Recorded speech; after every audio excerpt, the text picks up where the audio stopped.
fuck, I need to get water. Hi, welcome back to another video. Today I will teach you 10 effects that you can use on your edits to make them look better in the end. This is your reminder to go get water right now. I am drinking water from my mini fridge, so do it.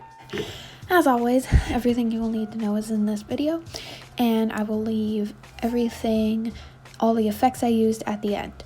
Enjoy! So what I'm assuming is all of you are starting out with the base. Now you might have transitions on this, which is okay, but I prefer not for this step because this step you are adding overlays.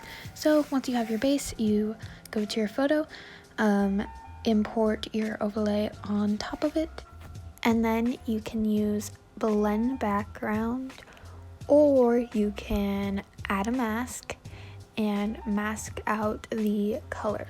For overlays you are putting behind your photo or video, you should use blend background because then it looks better. Here I am just masking out the person in the photo, which is pretty simple. You just go to add mask, erase the magnifying glass, the 3 lines, and then a mask person.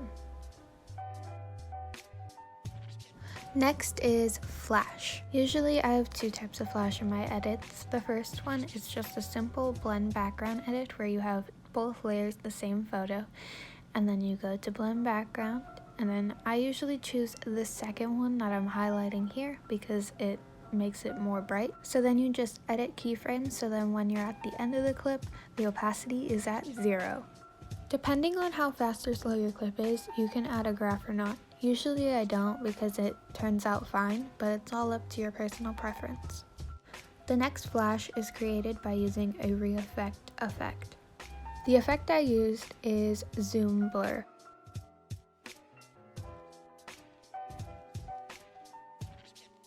After you add zoom blur to your clip, you're going to do the same thing as before with the opacity and blend background.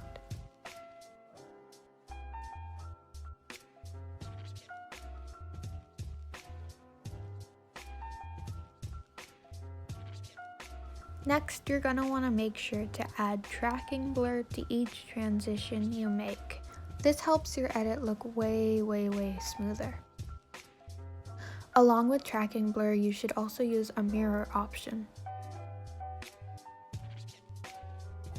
Here's a comparison of tracking blur and mirror on a transition and a transition without those things.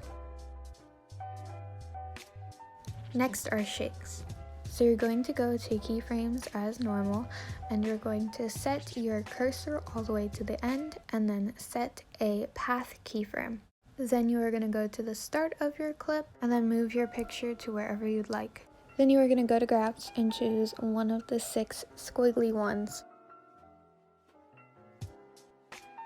I rarely use any of those besides the first and second one, but whatever works for your edit. Then of course adjust it to where you want it.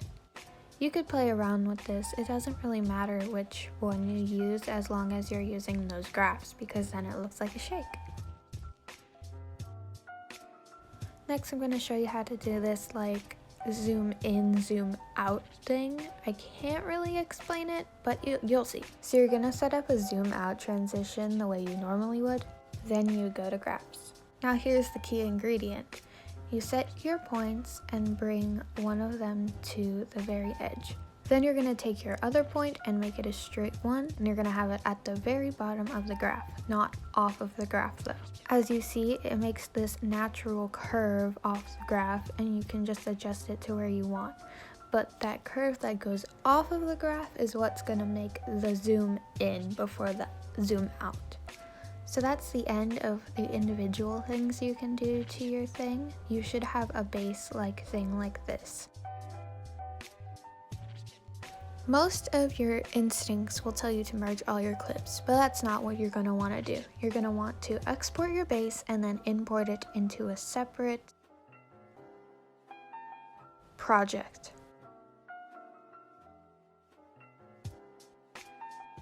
Now that that's done, you can use these effects on your final edit.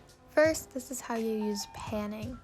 You're going to import your edit, multi-layer, yada yada yada, all that stuff, and then you're going to use mini wave V and H.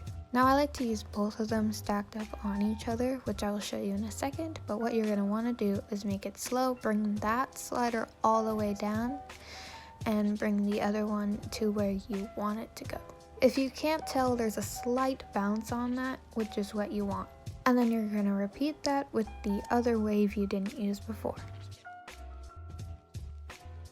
Next, here are some border techniques that I like to use. First, you can use the reveal option and put it to where you like. You can also move this one around in keyframes, so when you do like a zoom in, the border can zoom in as well, and it looks pretty cool. Next is a more like soft aesthetic border. I usually use halftone or stripes. I blend that into my background color or my scheme color for the edit using opacity.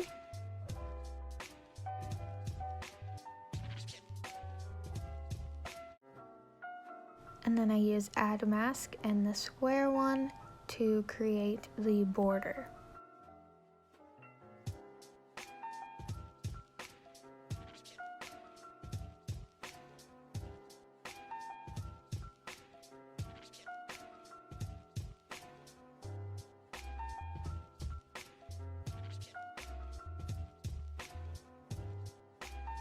And then you can fit your original edit over your border layer using the same mask thing.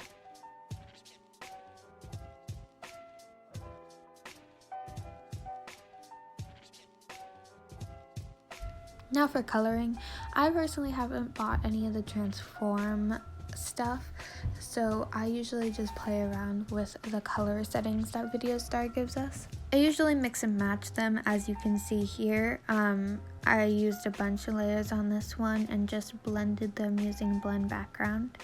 But I will of course leave some of my personal favorite options at the end of this video.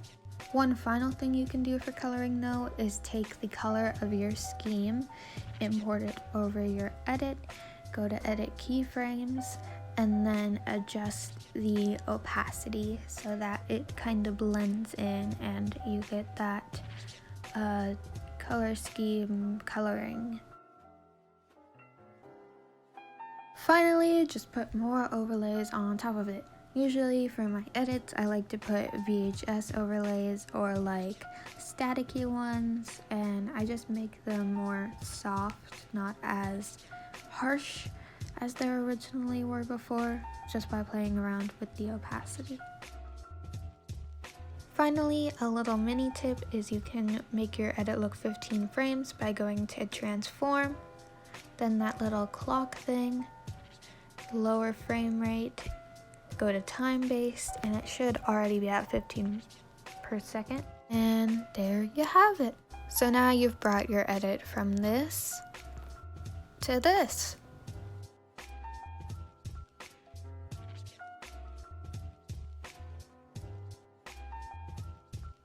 I hope y'all enjoyed this video.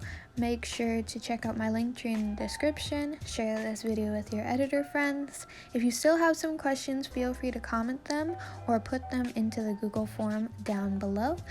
I hope you have a great evening, morning, night, wherever you are. I love you, and I'll see you next week. Bye!